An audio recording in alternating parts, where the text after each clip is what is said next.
Bismillahirrahmanirrahim. Assalamualaikum warahmatullahi wabarakatuh.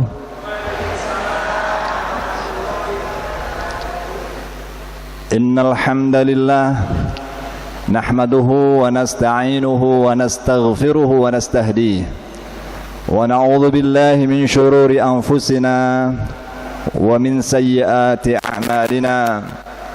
Man yahdihillahu fala mudilla lahu ومن يضلل فلا هادي له أشهد أن لا إله إلا الله وحده لا شريك له وأشهد أن نبينا محمدا عبده ورسوله لا نبي بعده اللهم صل وسلم وبارك على عبدك ورسولك محمد وعلى آله وصحبه ومن تبع هداه إلى يوم الدين أما بعد فقال الله تعالى في القرآن الكريم أعوذ بالله من الشيطان الرجيم يا أيها الذين آمنوا اتقوا الله حق تقاته ولا تموتن إلا وأنتم مسلمون.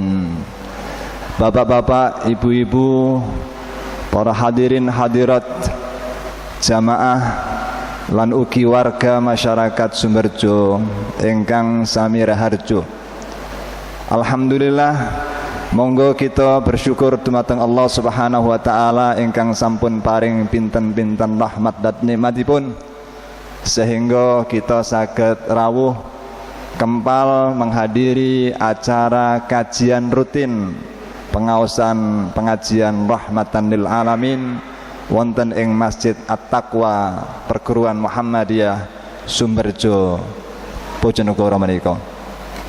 Nomor kalih mugi-mugi sholawat lan salam tansah kunjuk dateng junjungan kita Nabi besar Muhammad sallallahu alaihi wasallam ingkang sampun bekta pitedah kangge kula lan panjenengan sedaya inggih menika arupi Al-Qur'an lan ugi agama Islam ingkang menawi pitedah menika kita agem kita dadosaken pedoman hidup ila insyaallah menika ngrukepaken setunggalipun jaminan kita saged anggayuh kebahagiaan lan keselamatan gesang wonten ing alam donya ngantos mangke wonten ing alam akhirat. Amin ya rabbal alamin. Kita berharap bahwa bapak-bapak, ibu-ibu hadirin sekalian senantiasa diberi rahmat oleh Allah Subhanahu wa taala, sehat terus ugi tansah selalu bisa diberi kekuatan untuk senantiasa menjalankan kewajiban kepada Allah, yaitu beribadah, beramal soleh, baik beramal soleh dalam arti muamalah sama Allah, termasuk beramal-amal soleh sosial, membantu sesama dalam rangka menjalankan mendakwah di jalan Allah Subhanahu wa taala. Bapak-bapak, ibu-ibu, hadirin hadirat yang dimuliakan oleh Allah, hari ini adalah 1 November 2023. Alhamdulillah secara khusus kawula matur nuwun dumateng takmir, pengurus takmir Masjid At-Taqwa, juga pengurus pimpinan cabang Muhammadiyah Sumberjo, wabil khusus dumateng panitia pengurus takmir Bapak Dr. Andes Mujahidin. Untuk kali ini kita mungkin akan berbicara dengan tema yang tidak terlalu jauh dari peristiwa pada hari-hari ini. Beberapa hari yang lalu kita bangsa Indonesia baru saja memperingati sebuah event yang lama terjadi tapi kita selalu peringati setiap tahun, yaitu Sumpah Pemuda. 4 hari yang lalu, hari Sabtu tanggal 28 Oktober 2023. Rasa-rasanya kita mungkin sebagian sudah banyak yang lupa tentang peristiwa ini. Tetapi di dalam sejarah Indonesia, peristiwa Sumpah Pemuda merupakan sebuah titik yang patut selalu dikenang. Karena Sumpah Pemuda itu adalah sebuah ikrar, sebuah komitmen sebuah pernyataan dan janji anak-anak muda pada zaman itu, di mana Indonesia belum merdeka, untuk menyatakan berada dalam satu bingkai negara yang satu, yaitu Indonesia. Jadi 28 Oktober tahun 2028 itu Indonesia masih dalam masa penjajahan. Dalam masa penjajahan itu ternyata ada inisiatif dari orang-orang muda. Mereka kemudian berkumpul. Perkumpulan itu pertama terjadi pada sebuah kongres tahun 1926, tapi kemudian diperluas lagi pesertanya menjadi 1928, yang di situ melibatkan banyak unsur pemuda. Ada yang dari Jawa, ada yang dari Sumatera, ada yang dari Batak, ada pemuda Islam, ada Batak, ada Minahasa, Makassar, dan semuanya.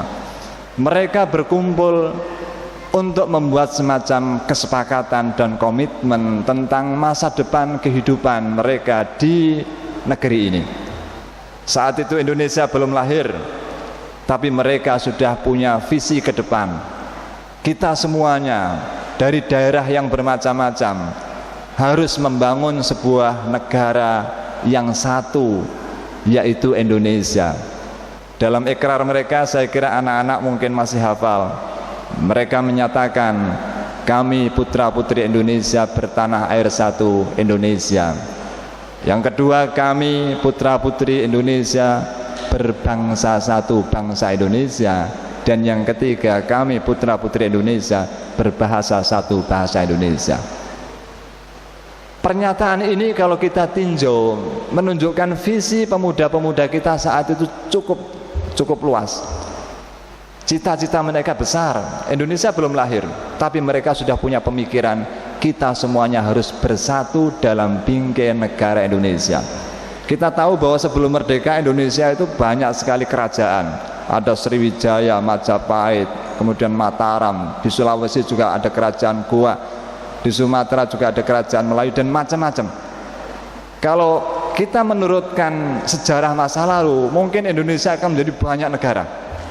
Tapi para pemuda itu punya komitmen untuk bergabung dalam sebuah ikatan negara Indonesia. Luar biasa. Dari segi bahasa, bangsa, di Indonesia ini banyak suku dan bangsa. Wah, bukan hanya puluhan, ratusan.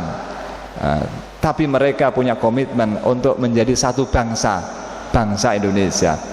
Bahasa juga bermacam-macam, ratusan bahasa di Nusantara ini. Tapi anak-anak muda tadi punya komitmen, kita semuanya harus punya bahasa kesatuan, yaitu bahasa Indonesia. Jadi menurut dalam sejarah, peristiwa semacam ini luar biasa. Ini adalah sebuah tonggak dalam sejarah nasional kita. Sehingga sejarawan senior Indonesia di Lembaga Ilmu Pengetahuan Indonesia, namanya Taufik Abdullah, itu meletakkan peristiwa Sumpah Pemuda sebagai salah satu di antara 3 peristiwa penting dalam satu nafas, yang itu merupakan bagian dari perjuangan kemerdekaan Indonesia. Apa 3 peristiwa itu? Yang pertama adalah Sumpah Pemuda, yang merupakan simbol dari ikrar dan komitmen generasi muda Indonesia untuk membangun sebuah negara satu, yaitu Indonesia, dengan unsur bahasa dan kebangsaan tadi. Yang kedua adalah proklamasi 17 Agustus 1945. Ini merupakan tonggak kedua. Karena apa? Proklamasi ibaratnya adalah sebuah pengumuman bangsa Indonesia akan kemerdekaan negara Indonesia. Diumumkan kepada dunia bahwa sudah lahir sebuah negara baru yang namanya negara Indonesia. Bukan negara Jawa, bukan negara Sumatera, tapi negara Indonesia. Jadi komitmen anak-anak muda pada tahun 1928 tadi kemudian terwujud menjadi sebuah pengumuman, yaitu dalam bentuk proklamasi kemerdekaan Indonesia. Meskipun saat itu wilayah Indonesia masih terbatas pada Pulau Jawa dan Sumatera. Kalimantan, Sulawesi, apalagi Irian masih belum masuk dalam negara Republik Indonesia. Dan peristiwa yang ketiga yang menjadi tonggak sejarah perjuangan kemerdekaan adalah peristiwa 10 November 1945. Karena apa? Karena pengumuman proklamasi kemerdekaan Indonesia itu nampaknya belum direstui, belum diterima oleh kebanyakan orang. Kebanyakan bangsa lain, terutama bekas-bekas penjajah Indonesia, merasa belum merestui hal itu, termasuk Belanda. Sehingga pengumuman proklamasi itu hanya sepihak dari pihak Indonesia, tapi negara-negara lain yang merasa tidak mengakuinya, termasuk Belanda tidak mengakui. Bahkan upaya-upaya untuk mulai masuk kembali ke Indonesia dilakukan melalui aksi-aksi militer, termasuk pada akhirnya mengirimkan tentara perang sekutu di Surabaya. Dan ternyata bangsa Indonesia melalui arek-arek Surabaya dengan semangat takbir, juga dengan jasa para santri-santri, mereka menghadapi tentara-tentara sekutu itu, dan alhamdulillah kemerdekaan bisa dipertahankan. Jadi itulah perjalanan bangsa Indonesia, dari komitmen untuk membentuk negara Indonesia, mengumumkan kemerdekaan dalam bentuk proklamasi, lalu mempertahankan kemerdekaan. Itu adalah 3 peristiwa dalam satu nafas, kata sejarawan Indonesia, yaitu Taufik Abdullah.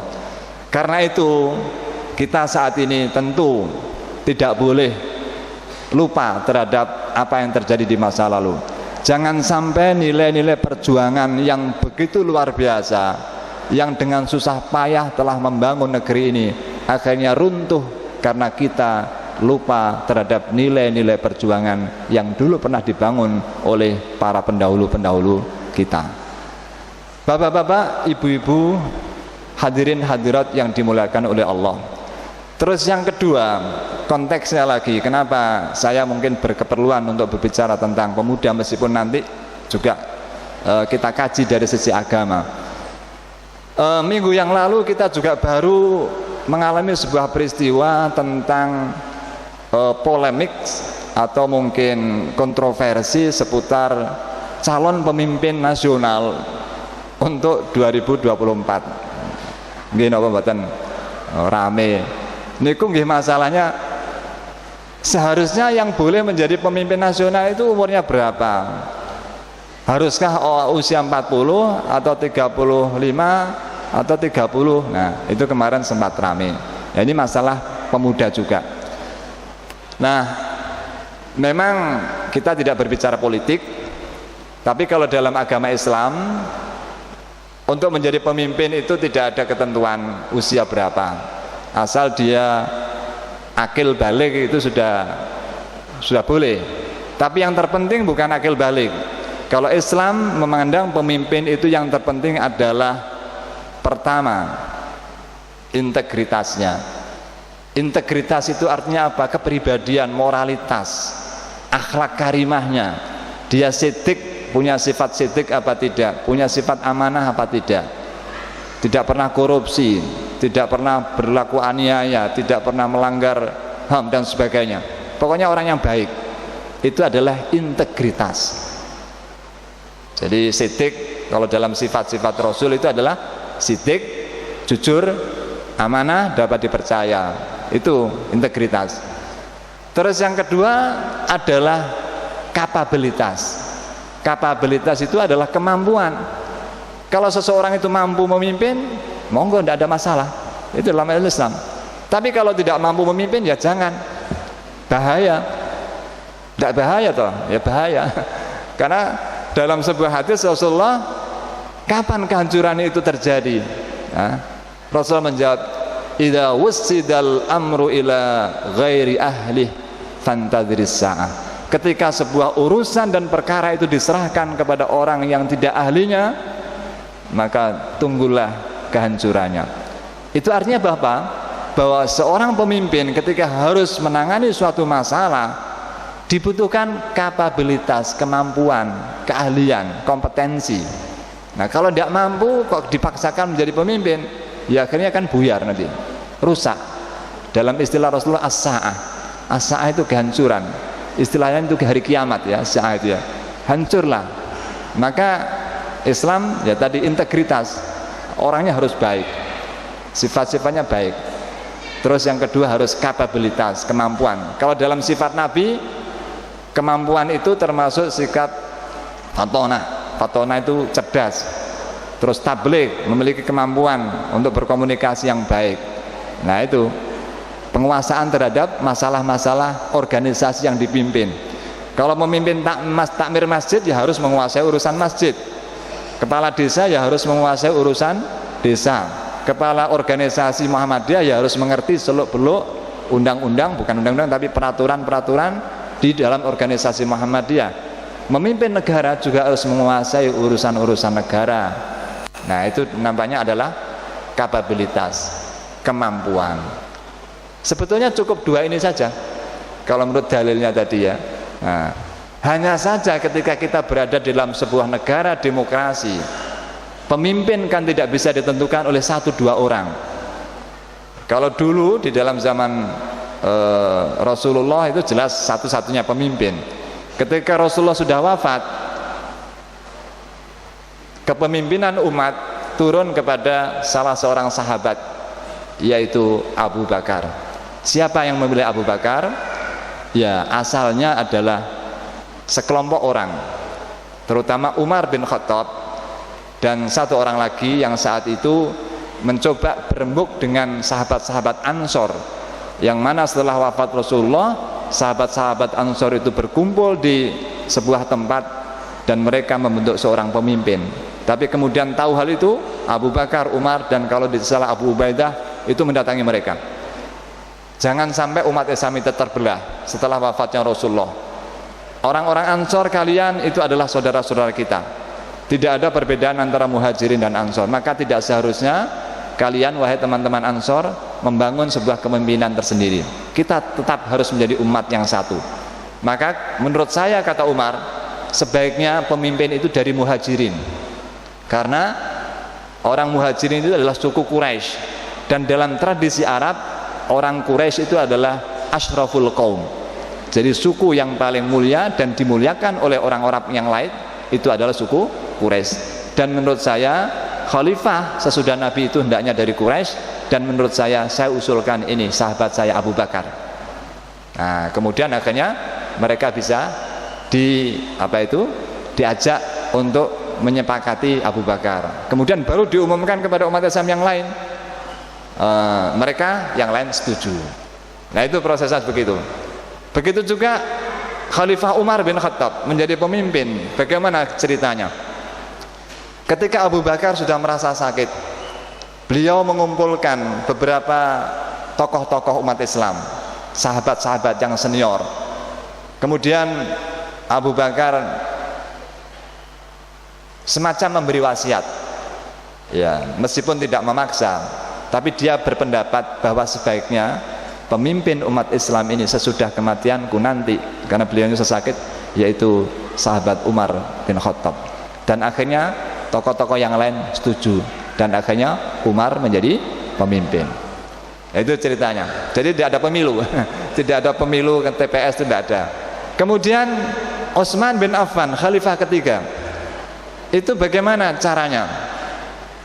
Umar bin Khattab ketika sudah merasa tua, dia kemudian mengumpulkan kalau tidak salah 6 sahabat senior.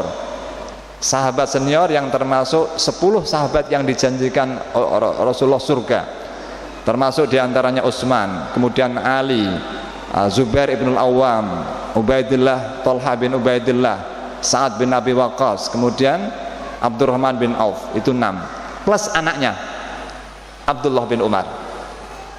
Jadi Umar kemudian mengumpulkan mereka dan mengatakan sebaiknya khalifah nanti dipilih kepada antara kalian, tapi jangan dipilih anakku, anak saya Abdullah jangan dipilih. Kalau diajak berembuk boleh silakan, tapi jangan diberi hak untuk menjadi khalifah. Untuk khalifah silahkan dipilih di antara kalian yang 5 tadi.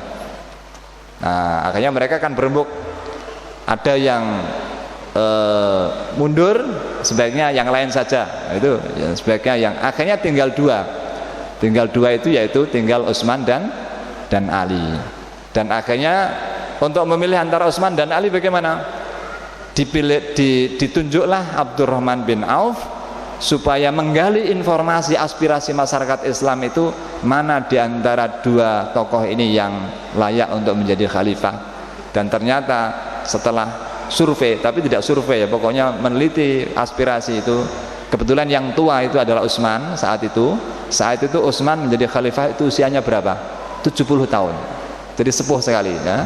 Tapi Khalifah Ali itu masih muda. Akhirnya Utsman lah dipilih untuk menjadi khalifah dan akhirnya menjadi khalifah. Nah, itu cerita bagaimana seorang pemimpin terjadi atau diangkat pada zaman Khulafaur Rasyidin. Nah, sekarang ini kan pemimpin negara itu di negara demokrasi harus dipilih oleh rakyat, sehingga syarat dua tadi, integritas, kapabilitas, kadang harus ditambah yang nomor 3, yaitu elektabilitas. Elektabilitas itu apa? Dipilih apa tidak pilih oleh rakyat. Nah, kadang ada orang integritasnya bagus, akhlaknya mulia, tidak tercela, kalau disuruh memimpin negara sangat bisa, cerdas, bagus, tapi orang dipilih itu juga banyak. Nah, soalnya orang yang berhak memilih ini macam-macam, tidak semuanya pinter. Kalau diserahkan kepada orang-orang yang ahlinya untuk memilih, insya Allah beres. Tapi di Indonesia pemilihan umum itu antara seorang profesor dengan seorang gelandangan yang tidak pernah sekolah, suaranya sama ya. Suaranya sama, bobotnya sama. Nah, banyak mana orang-orang terpelajar dan tidak terbelajar? Ya banyak yang tidak terpelajar.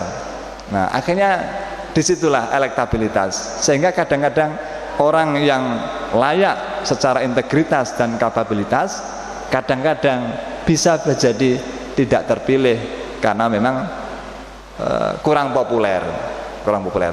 Nah, faktor elektabilitas ini masyarakat kita macam-macam. Kadang masyarakat kita itu adalah pemilih itu ada 3 macam pemilih ya. Masyarakat Indonesia dalam pemilu itu ada 3 macam. Yang pertama adalah pemilih rasional, pemilih yang menggunakan akal pikiran. Mereka lah orang yang biasanya ketika harus memilih seseorang menjadi pemimpin menggunakan akal sehat mereka, ditimbang mana yang baik, mana yang bagus, itu yang dipilih. Itu adalah pemilih rasional. Tapi pemilih rasional itu biasanya tidak banyak. Biasanya kalangan-kalangan intelektual, orang-orang yang cerdas, orang yang paham masalah negara, tidak banyak. Yang kedua, pemilih emosional. Emosional itu apa? Ya, mengedepankan perasaan, suka atau tidak suka. Senajan pinter api, nek ora seneng ya ora dipilih. Nek ora golonganku ya ora tak pilih. Nek ora keluargaku ya ora tak pilih. Itu berarti kan emosional, menghilangkan akal sehat semata-mata untuk kepentingan yang bersifat perasaan. Enten apa mboten ingkang kados ngoten?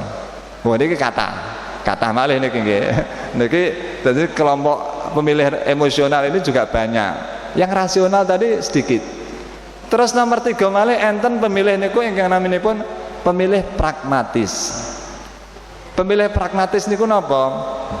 Pemilih yang tidak menggunakan akal sehat, bahwa masalah perasaan golongan apa tidak masalah, yang penting nguntungake. Milih yang menguntungkan. Maksudnya piye? Niki pemilih yang kena dibeli, bisa dibeli. Nek mai amplop ya tak pilih, nek orang mai amplop ya ora tak pilih lah niku lho. Kira-kira jenengan apa kelompok 3 apa? Oh, niki saya sedaya ya. Lah niki sing bahaya, masyarakat kita yang terbanyak sekarang ini yang kelompok 3 ini pragmatis. Pokoknya kalau memberi manfaat kepada saya yang bersifat instan itu ya seketika, ya itulah yang saya pilih. Ketika seorang menawarkan supaya memilih, mengajak memilih dan memberi amplop, ya itu saya pilih. Nggak tahu dia itu pemimpin yang jelek apa tidak, baik apa tidak, Nggak pikir, pokoknya menguntungkan. Nah ini yang bahaya Bapak Ibu. Ketika masyarakat sudah bisa dibeli suaranya dengan uang, ini akhirnya kita dalam memilih pemimpin sudah tidak menggunakan akal sehat, yang akhirnya yang menjadi pemimpin kita adalah orang-orang yang tidak berkualitas. Terus nek enten pemimpin yang tidak benar, yang merugikan rakyat, niku sing salah sajatosipun sinten? Nggih dhewek kabeh, sing milih niku sing salah. Mulane nggih dimulai sakniki nggih mikir sing tenanan. Niki pertanggungjawaban dumateng Allah Subhanahu wa taala. Nasib umat manusia di negara ini tergantung kepada pemimpinnya. Kalau pemimpinnya bagus, berjuang untuk negara, bukan untuk kepentingan keluarga, bukan untuk kepentingan dinasti, bukan untuk kepentingan orang-orang tertentu yang disebut sebagai oligarki, yang mengabdi untuk negara, itulah yang kita pilih. Seperti para pejuang-pejuang di zaman dahulu. Pejuang-pejuang di zaman dahulu itu memimpin negeri ini murni untuk negara ini, untuk rakyat, untuk masyarakat.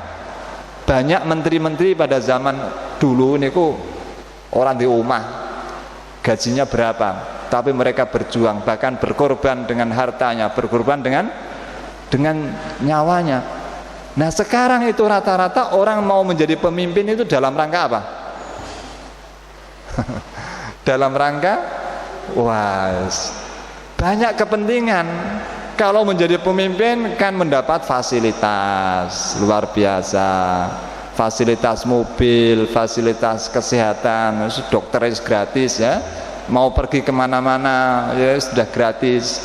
Kemudian apalagi tunjangan rumah dan macam-macam. Belum lagi nanti ada hadiah-hadiah. Lah ini gratifikasi ini sing akeh jane. Jadi gratifikasi ini kalau hadiah ya. Hadiah saking tiang-tiang ingkang berkepentingan, tiang-tiang nyuwun proyek. Proyek niku biasanya pun diparingi negara paling enggak kan maringi hadiah. Tenggene tiang sing maringi proyek. Niku sajane kuatah sangat.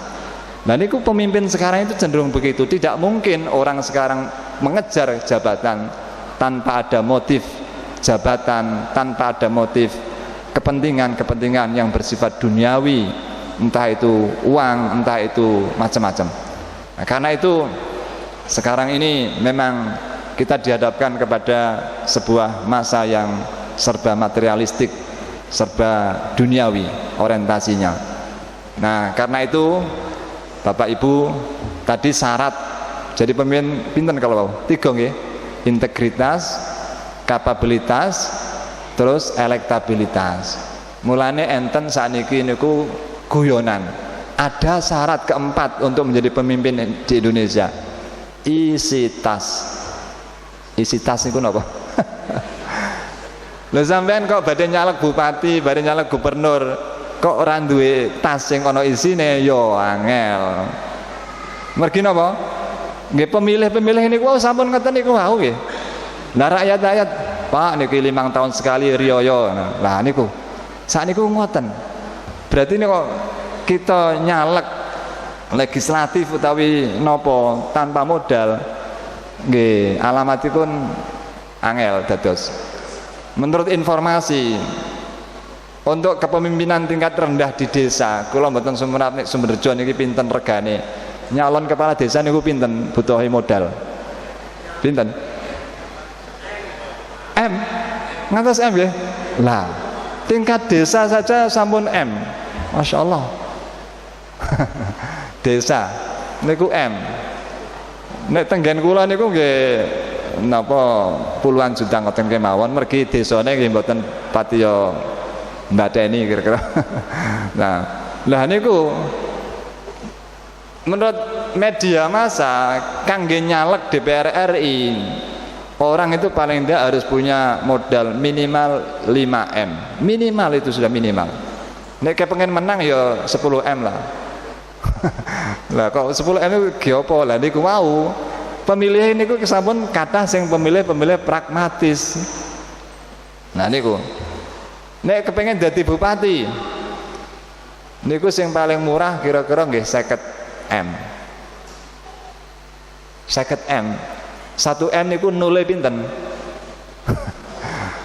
Pirang-pirang ya. 1 juta niku nule 6 ya. Nek 1 M niku nule 9. Jadi 1 M itu 1 miliar niku 1000 juta. Jadi nek pengen jadi bupati minimal 5 M. DPR RI niku 5 M. Bupati mau 50 ya.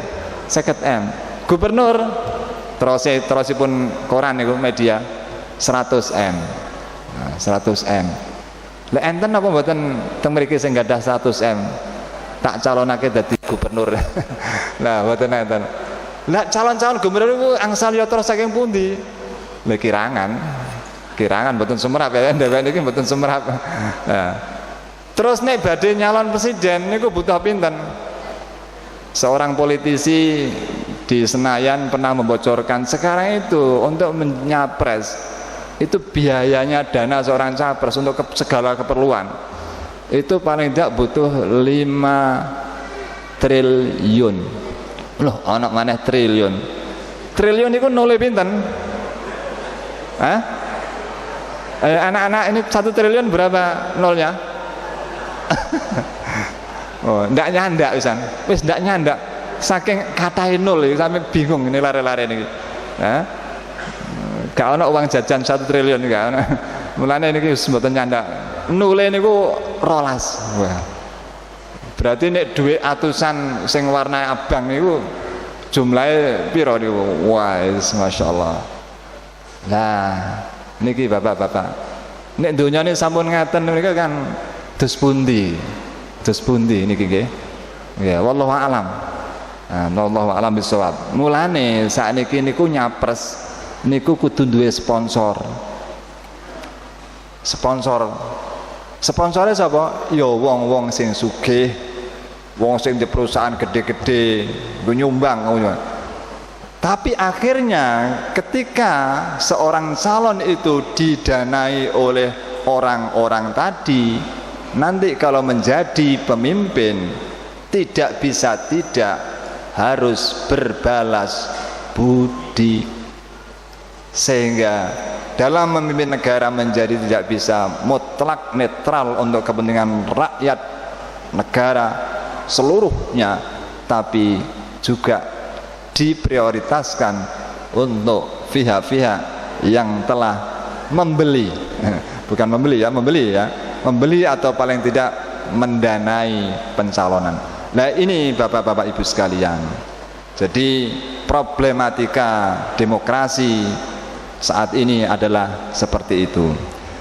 Bapak-bapak ibu-ibu sekalian, nah itu sekedar tadi adalah ya bercerita tentang situasi yang kita hadapi saat ini. Jadi di dalam Islam masalah usia tidak masalah.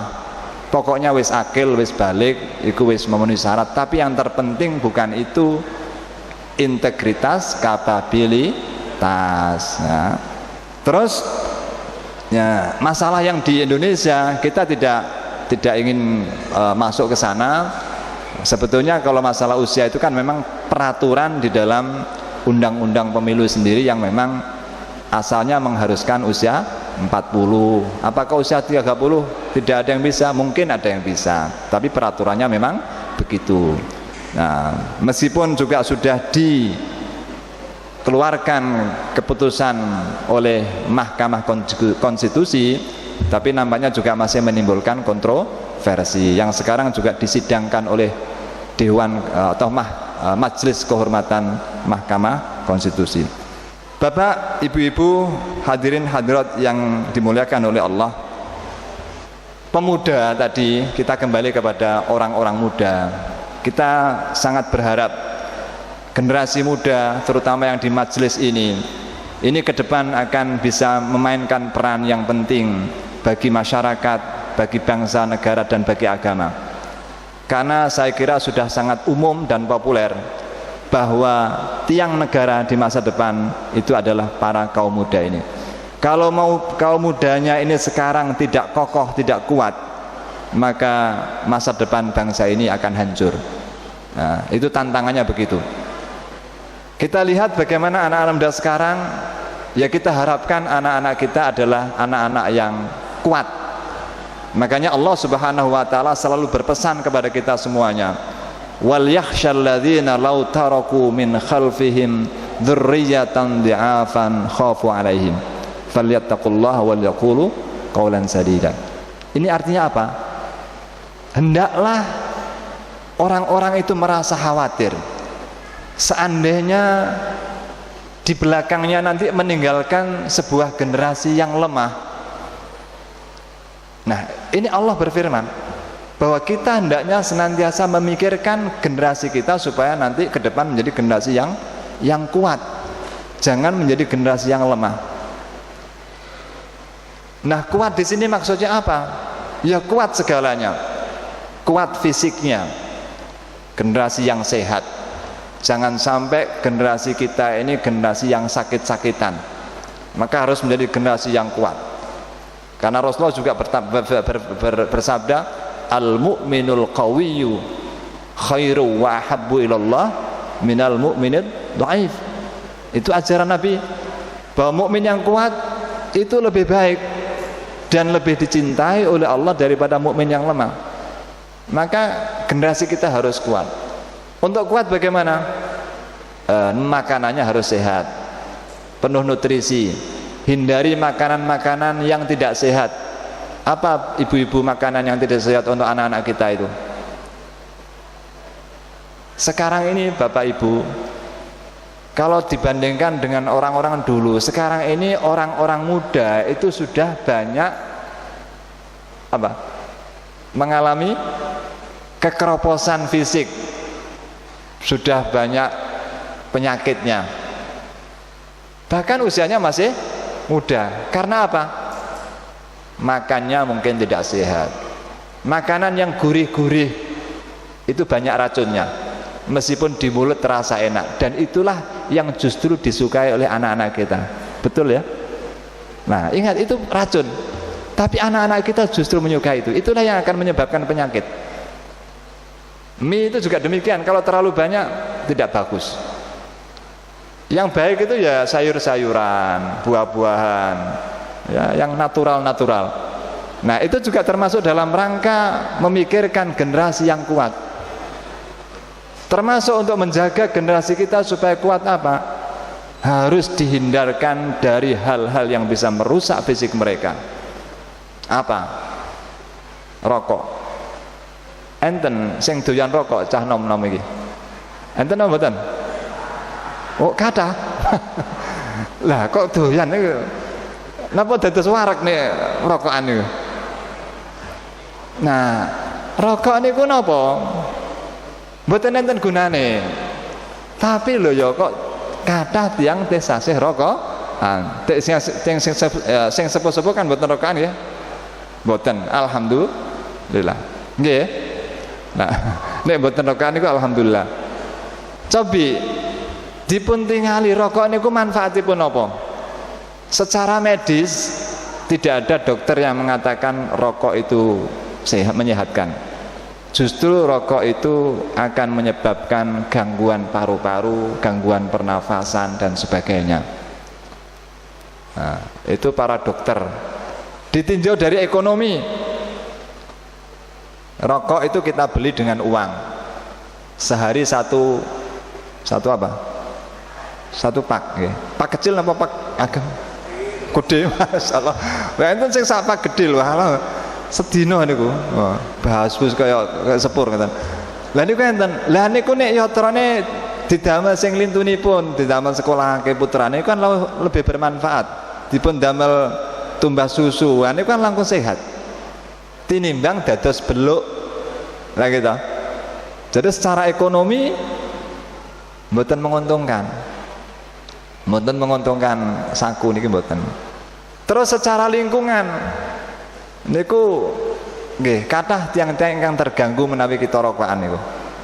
Tiyang-tiyang ingkang remen sehat biasanya kok enten beluk rokok niku dados malah ngeluh ndase sirahe. Nah, berarti secara lingkungan ugi mboten sae, secara kesehatan mboten sae, dari segi ekonomi tidak baik, merugikan, dari segi lingkungan juga mencemari lingkungan. Mboten enten manfaatipun. Terus hukumipun dos pundi? Kok tasih kathah tiang-tiang Islam sing rokokan, bahkan kiai-kiai nggih kasang rokokan gitu. Nah, enten sing nyebutaken rokokan niku hukumipun haram. Ini ulama-ulama Saudi niku wis mengharamkan. Tapi enten ulama-ulama sing nyebutaken hukume niku adalah makruh. Makruh niku nek ditilar niku enten ganjarane, nek mboten ditilar nggih mboten napa-napa. Nah niku kathah ulama-ulama kita yang mengikuti niku sehingga kok saniki kok enten kiai-kiai sing rokokan niku pahami mboten. Tapi dari segi agami mboten enten. Wonten Al-Qur'an Allah dawuh Allah Subhanahu wa taala dawuh, ya ayyuhan nasu kulu mimma halalan thayyiban, itu ya. Kulu mimma kulu ma fil ardi halalan thayyiban. Pertama itu yang diperintahkan untuk dimakan adalah halal. Terus yang kedua thayyib. Thayyib ini artinya sae, sing bermanfaat, sing dadosaken daging, sing dadosaken kita sehat. Senajan hukumnya orang sampai haram, tapi kok malah merugikan, menika mboten thayyib. Termasuk rokok niku wau senasa tiyang enten mengatakan itu tidak haram, tapi kan jelas tidak ada manfaatnya, tidak ada faedahnya, berarti mboten thayyib. Mila saking menika ulama-ulama saking Saudi mengatakan rokok itu sudah haram. Nah, tantangan anak muda termasuk rokok. Ya sudahlah, dibuang saja rokok, tidak usah dibeli. Niku bos-bos rokok, bos pabrik rokok niku menawi sampean tingali rokokan apa mboten? Mboten. Dados pemilik pabrik-pabrik rokok niku mboten rokokan, mergi ngertos nek rokokan niku malah bahaya. Nah, tapi kok gawe rokok? Nggih mergi untung ya. Untung ya. Lah mulane jaraken, mulane tiang Indonesia niku bodoh dalam arti bisa dibodohi. Sudah tahu ini bahaya kok masih terus dilakukan. Nah itu ya. Itu yang rokok. Yang kedua yang tantangan anak muda termasuk kesehatan fisik adalah narkoba. Sekarang Bapak Ibu, jaringan narkoba itu sudah meluas kemana-mana dalam berbagai bentuk. Nek dulu mungkin kalangan-kalangan artis saja, sekarang itu sudah di beberapa tempat itu sudah juga masuk bahkan ke anak-anak muda. Nah, kalau narkoba sudah menjalar ke kehidupan generasi muda, akan jadi apa anak-anak kita ke depan? Ingat, kalau sudah narkoba masuk itu ada ketergantungan, sulit menyembuhkannya. Beda dengan sakit kepala atau sakit udunan. Nek sudah kena narkoba itu ada ketergantungan. Ketergantungan itu ketagihan. Nek mboten ngoten terus akan memaksakan diri. Sehingga biasanya kalau memaksakan diri itu akhirnya sampai mengambil uang orang lain semata-mata untuk membeli itu. Kalau dia butuh dan kemudian tidak mengkonsumsi, akhirnya menjadi malah sakit. Itu ketergantungan semacam itu. Nah, kalau generasi sudah terkena narkoba semacam itu, pikirannya sudah tidak bisa normal, fisiknya juga hancur. Coba bisa kita lihat orang-orang artis-artis gitu yang mungkin wajahnya sudah rusak karena narkoba itu banyak sekali. Mereka ketergantungan. Itu secara fisik juga sudah tidak prima, tidak fit, dan secara pikiran juga demikian. Nah, dulu pernah di Cina itu ada namanya perang candu. Jadi orang-orang Inggris atau orang Barat karena tugasnya, niatnya ingin menghancurkan orang-orang Cina, akhirnya kemudian dimasukkan itu candu. Candu itu ya semacam narkoba gitu ya. Kecanduan, orang bisa menjadi kecanduan dan akhirnya menjadi generasi yang hancur. Nah, itu harus kita pikirkan anak-anak muda sekarang. Pesan Allah tadi supaya kita jangan sampai meninggalkan generasi yang lemah. Itu baru secara fisik. Belum yang kedua, jangan sampai lemah secara moral agama. Maka anak-anak kita sekarang kita ajari agama yang baik. Kita ajari Al-Quran, kita didik menghafal Al-Quran, supaya nanti mereka menjadi orang-orang yang faham tentang agamanya dan bahkan bisa mendakwahkan agama itu kepada masyarakatnya. Itu terus kita didikkan. Sekarang ini pendidikan itu ada dua macam. Kita kadang-kadang kalau berpikir tentang pendidikan anak, pikiran kita, orientasi kita itu semata-mata untuk jadi apa anak kita ke depan. Akhirnya orientasinya itu orientasi keduniaan. Ingin jadi insinyur, jadi dokter, jadi perawat, jadi apa lagi. Karena orientasinya keduniaan, akhirnya melupakan aspek agama. Akhirnya saya masukkan ke SMA. SMA pun enggak mau SMA Muhammadiyah, SMA negeri. Kemudian mana lagi? Serba negeri semuanya. Tapi sayang, basis agamanya kurang. Nah, ini juga mengkhawatirkan. Jangan karena mementingkan orientasi profesi anak kita ke depan, lalu kita mengabaikan atau melupakan basis agama, pendidikan agama pada anak kita.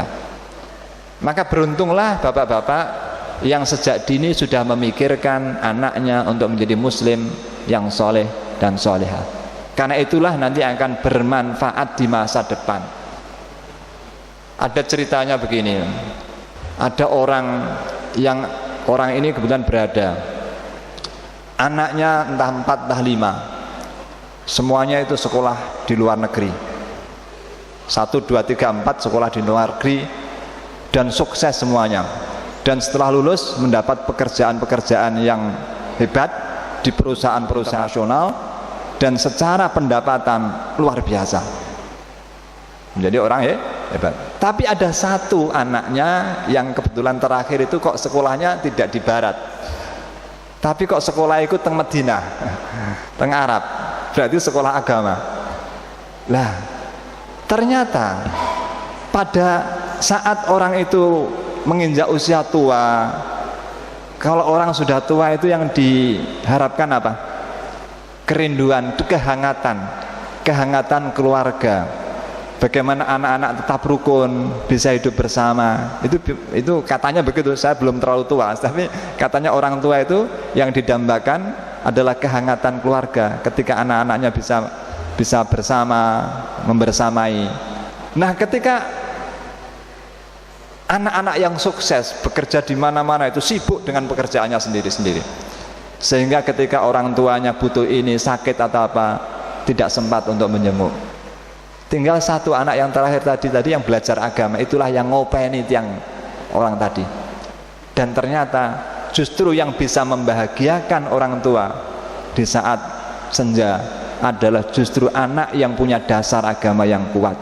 Meskipun pekerjaannya tidak sementereng kakak-kakaknya yang bekerja di perusahaan-perusahaan hebat. Mungkin pekerjaannya hanya guru biasa, guru madrasah, guru sekolah, tapi dia membersamai orang tua itu dalam kehidupan sehari-hari dengan pengetahuan agamanya, tetap hormat kepada orang tua, menyayangi orang tuanya, merawat orang tuanya dengan penuh kasih sayang. Justru kebahagiaan orang tua justru dari anak yang secara ekonomi mungkin biasa-biasa saja, tetapi dia karena punya dasar agama, dia bisa memainkan peran sebagai anak yang soleh. Dan saya kira nanti kalau orang tua itu meninggal, dia akan bahagia karena punya anak yang soleh. Jadi awaladin solihin yad'ulahu, itulah yang akan menjadi peninggalan kita kalau sudah meninggal. Bukan anak yang kaya raya, bukan anak yang menjadi pejabat tinggi, tidak, tapi anak yang soleh, yang dalam waktu-waktu hidupnya senantiasa menyempatkan waktu untuk berdoa untuk orang tuanya. Nah, itu termasuk generasi kita. Jangan sampai untuk karena kepentingan dunia lalu kita melupakan dasar pendidikan agama. Termasuk mirip seperti cerita saya tadi adalah Pak Habibie. Pak Habibie itu kok orang yang Masya Allah sudah luar biasa lah ya, pinternya bukan main. Secara ekonomi wah luar biasa, cukup. Anaknya hanya 2, semuanya bekerja, menjadi orang-orang hebat juga. Di usia tuanya Pak Habibie itu di rumahnya sendirian, sepi. Ketika badannya sudah renta, sudah tua, maunya ingin ke masjid tapi sudah tidak bisa jalan ke sana, dia ini hanya ditemani oleh salah seorang keluarga yang bukan anaknya, ya sekedar untuk melayani. Jadi tidak hidup bersama anaknya, tidak bersama cucu-cucunya. Jadi dia merasa sepi di saat tuanya itu ya. Nah, itu Pak Habibie, dan itu saya kira pernah ditulis. Ada sebuah tulisan yang menggambarkan bagaimana perasaan Pak Habibie di usia tuanya ketika ya anaknya memang sukses semuanya, tapi dia sendiri merasa sepi di tengah rumahnya yang mewah, tapi setiap saat yang terdengar hanya suara jam. Jam itulah yang menunjukkan bahwa waktu ini terus berjalan, dan kalau kita sudah tua, suatu saat kita akan berakhir dengan kematian. Nah, itulah pikiran kalau orang tua seperti itu. Nah, maka anak-anak kita jangan sampai pendidikan agama itu diabaikan. Kita harapkan anak-anak kita kuat secara agama, secara fisik, juga ilmu pengetahuan. Pendidikan perlu, tapi pendidikan yang akan menambah pengetahuan. Karena kalau anak-anak kita tidak punya wawasan dan bekal ilmu pengetahuan, kita akan kalah. Indonesia ini termasuk bangsa yang kalah, karena kalah ilmu pengetahuan dan teknologi. Negara kecil Singapura niku lebih makmur, lebih kaya. Karena apa? Mereka menguasai ilmu dan teknologi. Jepang niku tanahnya tidak sesubur Indonesia, sering gempa. Di sana itu sering gempa, tanahnya tidak sesubur Indonesia, tetapi mereka lebih maju karena apa? Menguasai ilmu pengetahuan dan teknologi. Nah, tiang Indonesia menika hanya menjadi konsumen. Pokoknya pasare Jepang, sepeda motor sampean niku gawean sinten? Honda, Yamaha, apa SNK? Mobil SNK niku enten apa mboten? Nah, ingkang kita gunakan niku sedaya niku produk luar negeri. Niki nggih Samsung, niki Korea nggih. Lah niku bangsa Indonesia sing produk Indonesia napa? Nggih paling nggih onde-onde napa malih. Ya, jajanan soto lah niku. Tapi niki kita berperang dari ilmu pengetahuan. Nah, kita selama ini dimanjakan menjadi bangsa konsumen, tidak menjadi bangsa produsen. Karena itu ini PR kita untuk mengajari anak-anak kita, mendidik anak kita supaya mereka juga menjadi orang-orang yang menguasai ilmu pengetahuan dan teknologi, sehingga kita semuanya menjadi generasi yang kuat. Kekuatan suatu bangsa sekarang ini beda dengan zaman dahulu. Kalau kita ingin kuat pada zaman dahulu, anak-anak harus dilatih tentara, fisik. Tapi sekarang untuk berperang tidak perlu fisik semata, harus pakai otak gitu ya. Kita harus punya senjata. Kalau dulu senjatanya panah, tapi sekarang orang yang ilmunya tinggi, senjatanya kemudian senapan. Berarti kan ilmu pengetahuan. Nah, ilmu pengetahuan. Kendaraan ada tank dan sebagainya. Itu ilmu pengetahuan. Tidak pakai kuda semata. Nah, dulu perang pakai kuda, zaman Rasulullah pakai unta. Tapi kalau kita hanya menggunakan kendaraan hewan, sementara musuh-musuh menggunakan kendaraan-kendaraan berbasis ilmu pengetahuan dan teknologi, ya kita akan kalah. Maka masa depan itu adalah harus ditentukan oleh, kuncinya adalah ilmu pengetahuan dan teknologi. Maka basis agamanya harus kuat, ilmunya juga harus kuat. Maka ada sebuah pepatah, man aradad dunya fa'alaihi bil ilmi. Siapa yang ingin unggul dan jaya di dunianya, maka dia harus pakai ilmu. Waman aradal akhirah fa'alaihi bil ilmi. Untuk menuju akhirat juga perlu ilmu agama tadi. Kalau orang tidak tahu ilmu agama kan tidak tahu apa yang harus dilakukan di dunia ini. Waman aradahuma fa'alaihi bil ilmi. Yang ingin dua-duanya, kebahagiaan di dunia dan akhirat, maka dia juga harus punya ilmu dasarnya. Jadi itu untuk anak-anak muda zaman sekarang tantangannya cukup berat.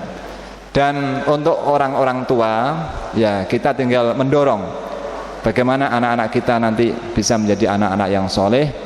Dan yang penting dari orang tua itu apa? Yang terpenting adalah al-uswah, mampu keteladanan. Kadang-kadang di dalam mendidik anak itu kita inginnya bagus, tapi ditanggapi anak kita kurang bagus. Karena apa? Karena orang tua mungkin hanya memerintah dan melarang, tetapi tidak disertai dengan apa?